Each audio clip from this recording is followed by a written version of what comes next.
Bonjour à tous, heureux de vous retrouver sur le plateau de Le Turf TV. Aujourd'hui, je retrouve à mes côtés un habitué des lieux, Benjamin Isol du journal Le Favori. Bonjour Benjamin. Bonjour Alexandre, bonjour à tous. Donc Benjamin, ce vendredi, nous irons à Cabourg pour le premier quintet 5-5 du meeting estival, un meeting toujours convoité. Ce sera le prix des Valérianes, une épreuve européenne.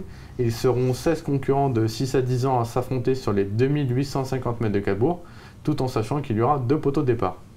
Donc aujourd'hui au sommaire de l'émission, l'analyse de la course par Benjamin. Il vous livrera ensuite son pronostic de 8 chevaux et sa combinaison gagnante à jouer au 5-5 sur le turf.fr. Benjamin, on attaque ce meeting de Cabourg par un quintet 5-5 vraiment ouvert. Ah oui, vraiment ouvert, ouais. Donc on a besoin de vos lumières, en tout cas pour repasser un bel été, et il faut que vous nous aidiez. Mais j'espère que les ampoules ne vont pas griller, que ça va bien se passer. Bon, on attaque avec votre favori, le 11 Urson de Bizet. Pour lui, c'est la grande forme actuellement. Oui, le cheval reste sur 2 victoires. Il est idéalement engagé à 580 € du recul. Il est performant déféré des postérieurs. Censé faire, pardon, excusez-moi, là il est déféré des 4 pieds. Totalement déféré. Donc il a 3 sur 5 dans cette configuration. On a fait appel au bon soin de Pierre Lévesque pour le driver à cette occasion. Le fait de partir en tête à Cabourg est toujours un avantage non négligeable. On sait qu'il peut trotter un petit 1,15 sur ce parcours, donc je pense qu'il devrait lutter activement pour le succès. On l'avait vu gagner en amateur l'avant dernière fois, il avait vraiment été impressionnant. Il avait gagné en cheval déclassé ce jour-là, et je pense qu'en tête, là, ça devrait très bien se passer. Comme je vous dis, en plus, on a fait appel à Pierre Lévesque. Donc, pour moi, c'est vraiment la base solide de la course. Après, c'est un peu plus ouvert, mais pour moi, celui-là, c'est vraiment la base solide. Bon, on vous fait confiance avec le 11 Urson de Bizet. Vous lui opposez le 15 Hulk du Las Vegas, qui aura, lui, contre lui, de rendre la distance. C'est jamais évident sur ce champ de course. Bah, c'est le seul petit hic concernant sa candidature, parce que la dernière, enfin, il reste sur... il n'a jamais conclu plus loin que 4e lors de ses 6 dernières sorties. Là, il évolue en plein dans sa catégorie, il tourne bien à droite. Franck Nivard le connaît par cœur. Il est redéféré des 4 pieds pour l'occasion et on sait que son entraîneur compte bien le voir sera habilité pleinement. Donc même aux 25 mètres, je pense que s'il accroche le bon wagon, ça devrait être pas mal. Par contre, c'est un grand cheval, pas toujours pratique. Est-ce que Cabourg, ça peut pas le désorienter? Parce que c'est une petite piste. Ouais, je pense pas. Franchement, je pense pas parce que, comme je vous dis, il suffit qu'il prenne son temps en partant. Après, ça devrait aller. Il devrait y avoir du rythme en plus en tête, donc ça devrait l'avantager aussi.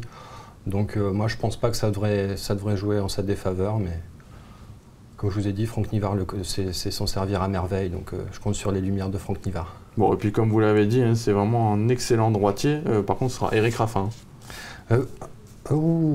C'est vrai, oui. Oui, et Franck Nivard sera pour le prochain concurrent. C'est vrai. Benjamin veut aller plus vite que la musique aujourd'hui. Je sais pas pourquoi je vais mettre Franck Nivard en plus. Non, je sais pas. Non, bah, Franck Nivard, Eric Raffin, c'est kiff bourricot. Oui, tout à fait, mais je sais pas pourquoi j'ai. Deux drivers Franck Nivard dans la tête, mais bon. De grands talents. On va en parler de Franck Nivard, le 4 Hugo de l'Esque, ce sera lui son partenaire. Bon, un cheval qui vient de faire des courses, on va dire, de préparation, certainement en vue de cet objectif. Oui, exactement. Bah, c'est un cheval qu'on avait vu à Caen jouer un très bon rôle. Le 27 mars sur 2200 mètres, il se classait 2e en marchant 1,11,9. Donc c'est pas vilain. Ensuite, il a confirmé à la Capelle, il marche 14,9 sur les 2700 mètres de l'anneau de la Capelle, ce qui est très bien. Ce jour-là, il se classait 4e. Depuis cette performance, il a toujours couru ferré. Là, il est redéféré pour l'occasion. C'est Franck Nivard, là, cette fois, donc à son sulky. Et je pense qu'on peut compter avec lui. En plus, c'est entraîné par Benjamin Goetz qui vit toujours très bien les courses à Cabourg. Ouais. Donc pour moi, c'est une très bonne chance en tête en plus. Ouais, c'est vrai que Benjamin Goetz avant entraîné à côté de Cabourg. Hein. Exactement. Donc, mais bon, il reste toujours fidèle à cet hippodrome et on lui fera confiance à ce 4 Hugo de l'Esque. Vous placez ensuite le 2 Universal Charm qui lui monte un peu de catégorie, mais apparemment c'est un cheval que vous aimez bien, vous me disiez juste avant. C'est un cheval que j'aime beaucoup. Pour moi, il est encore un peu déclassé au gain. Là, pareil, il a l'avantage de s'élancer en tête. Il vient d'afficher un net regain de forme en province sur les pistes de Saint-Aubin, les Elbeuf et Savenay. Il aime bien en général faire les petits hippodromes comme ça pour préparer les courses. Je pense que s'il s'élance sur la bonne jambe, s'il n'est pas trop lent en partant, ça devrait très bien se passer. Et puis c'est pareil, les Jean-Philippe Dubois à Cabourg, c'est vrai que c'est un peu religion. Ouais, voilà, ils savent aussi toujours viser ce genre de rendez-vous. Donc moi, je pense que c'est un bon pari pour une place. Mais il peut gagner pareil. Hein. C'est la chaleur du côté de Benjamin avec Universal Charm. Voilà. on en tiendra compte.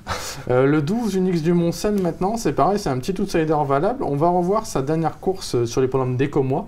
Ce jour-là, on va le voir, le cheval était derrière le cheval de tête et son driver Delanoë déboîte là et on voit, il vient lutter pour la victoire. Et dans quelques instants, le cheval va se perdre dans ses allures. Hop.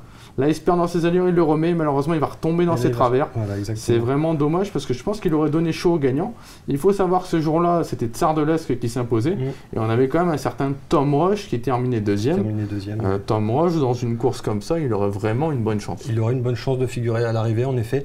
Moi, je ne condamne d'ailleurs pas sur cette disqualification le cheval. Auparavant, il restait sur 3 accessites d'honneur. Un peu Poulidor. Un peu Poulidor, exactement. Là, l'engagement en plus est très favorable, il est à 90 € du recul, donc limite c'est pas plus mal qu'il ait été disqualifié, c'est peut-être un mal pour un bien en vue de cette épreuve.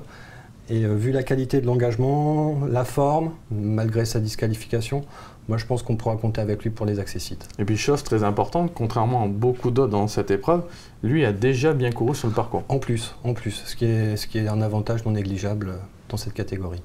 Très bien Benjamin, on attend votre sélection de 8 chevaux maintenant. Alors j'ai placé en tête le 11 Urson de Bizet, devant le 15 Hulk du Las Vegas, le 4 Uco de l'Esque, le 2 Universal Charm, le 12 Unix du Moncel, le 9 Upepo 7, le 8 Upsos de Guèze et le 14 Ulix Orio. Donc au niveau du conseil de jeu à jouer au 5-5 sur le turf.fr, on le rappelle avec Benjamin, on part de 3 bases, 11, 15, 4. Ensuite derrière on a mis les chevaux du prono. Le 2, le 12, le 9, le 8, le 14. On a rajouté l'As, le 6, le 13 qui fait un jeu à 14 € à 50%.